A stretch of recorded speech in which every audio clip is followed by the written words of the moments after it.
ಮಹಾರಾಷ್ಟ್ರದ ಘಟ್ಟ ಪ್ರದೇಶದಲ್ಲಿ ಮುಂದುವರೆದ ಮಳೆಯಿಂದ ಕೊಲ್ಹಾಪುರದ ಪಂಚಗಂಗಾ ನದಿ ನೀರಿನ ಒಳಹರಿವಿನಲ್ಲಿ ಭಾರಿ ಏರಿಕೆಯಾಗಿದೆ. ಮಹಾರಾಷ್ಟ್ರದ ಕೊಲ್ಹಾಪುರ ಪಂಚಗಂಗಾ ನದಿ ಡ್ರೋನ್ ಕ್ಯಾಮೆರಾದಲ್ಲಿ ಸೆರೆ ಹಿಡಿಯಲಾಗಿದ್ದು, ಪಂಚಗಂಗಾ ನದಿ ನೀರಿನಲ್ಲಿ ಏರಿಕೆ ಹಿನ್ನೆಲೆ ಕೊಲ್ಹಾಪುರ ಜಿಲ್ಲೆಯ ಕೆಲ ಭಾಗಗಳು ಜಲಾವೃತವಾದ ದೃಶ್ಯ ಕಂಡುಹಿಡಿದಿದ್ದಾರೆ.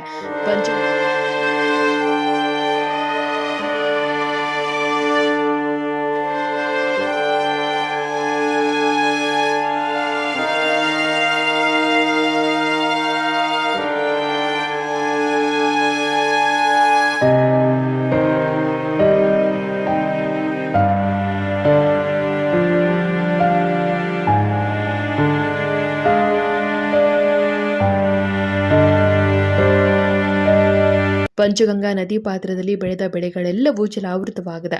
ಡ್ರೋನ್ ಮೂಲಕ ಚಿತ್ರೀಕರಿಸಿದ ಪಂಚಗಂಗಾ ನದಿಯ ನೋಟ ಇದಾಗಿದೆ. ಕಳೆದ 15 ದಿನದಿಂದ ಸುರಿಯುತ್ತಿರುವ ಧಾರಾಕಾರ ಮಳೆಯಿಂದ ಕೊಲ್ಹಾಪುರ ಜನತೆ ಬೇಸತ್ತು ಹೋಗಿದ್ದಾರೆ. Ajit Koth, KMM Kannada news, Chikkodi.